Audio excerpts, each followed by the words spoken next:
There is a lot to say about the Howling Man. They had the best of the best behind the scenes bringing this one to life. Of course, I'm talking about writer Charles Beaumont and director Douglas Hayes. The last time these two teamed up was in one of my favorite episodes from season 1, that being Elegy. Hayes continued to knock his installments out of the park following the After Hours and the brilliant Nervous Man in a $4 Room from earlier in the second season. This was the 5th episode written by Beaumont overall and the first to air in season 2. An ominous tone, excellent visuals, fantastic performances, and a chilling message make The Howling Man not only memorable, but probably one of the best constructed episodes of all 156 original Twilight Zone installments. The story follows a man named David Ellington during post-World War I Europe. He's wandering in the middle of an intense storm after losing his way on a walking trip. Ellington pounds on a large monastery door looking for shelter. After some convincing, he's allowed to enter what's referred to as the Hermitage, where members of a mysterious religious order all reside.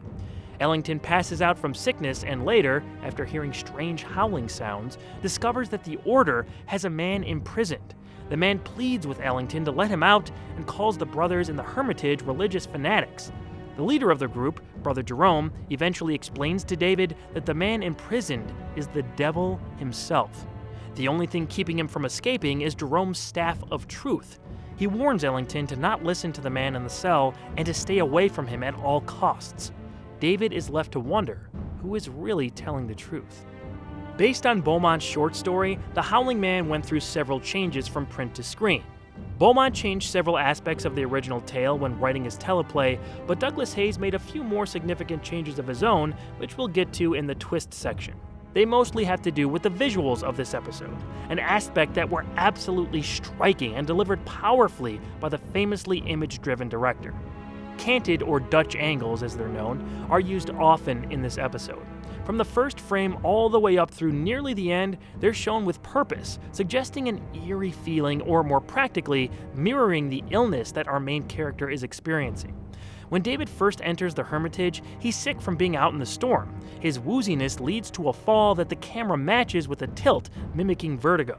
As always, a lot of the credit goes to cinematographer George T. Clemens for pulling off these camera movements. He and Douglas Hayes went all out to separate the look of this installment from most of the pack.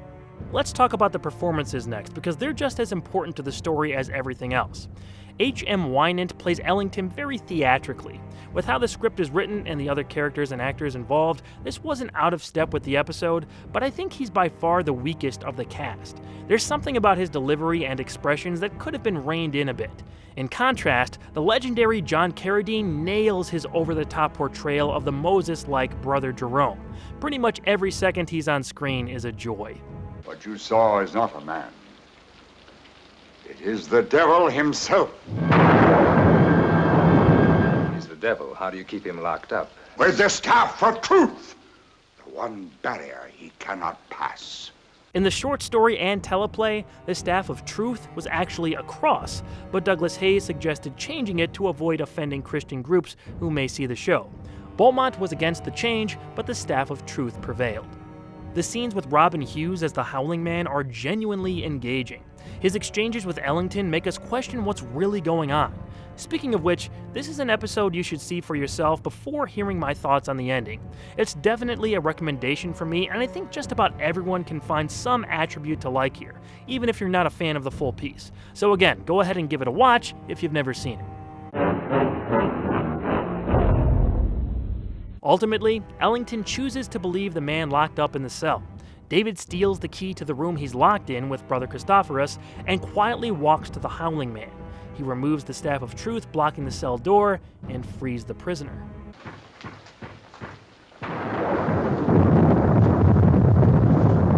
The man slowly transforms into the actual devil and disappears in a puff of smoke. Brother Jerome then comforts the shocked Ellington. I saw him and didn't recognize him. That is man's weakness and Satan's strength. From there, we dissolve to an older David who's been telling this story to his housekeeper. After decades of searching, he's trapped the devil himself and holds him in a room with a miniature staff of truth. He goes out to start the process of returning him to Brother Jerome and reiterates to the housekeeper to not open the door. Of course, as soon as he leaves, she removes the staff and the door slowly opens, ending the story. Charles Beaumont's Twilight Zone episodes always have a heavy sense of dread attached to them, and this may be the heaviest he wrote for the series. The themes of man being fooled and releasing the ultimate evil into the world doesn't have to be taken literally. You can view it through the lens of giving in to the temptation of distrusting each other, which leads to an infinity of escalating conflicts. Or I'm sure there are other interpretations out there that I'm not thinking of. Either way, I really liked The Howling Man. The titular character's transformation into the devil is impressive to say the least. The first lighting shift uses the same technique from Season 1's Long Live Walter Jameson, and it's just as effective here. Going from red to green light reveals the red-colored makeup on the actor's face. Or it might be green light to red with green makeup here, but anyway, it's an effect that still holds up and is a practical way to show off a quick metamorphosis. But they weren't done there. In another practical effect, Hayes borrowed from 1935's Werewolf in London, and we see the transformation continue from pillar to pillar until Hughes was in the full devil getup. They achieved this by taking the same camera movement on all 5 makeup stages. It's not seamless, but it was a really unique way to complete the conversion to full-on embodiment of evil.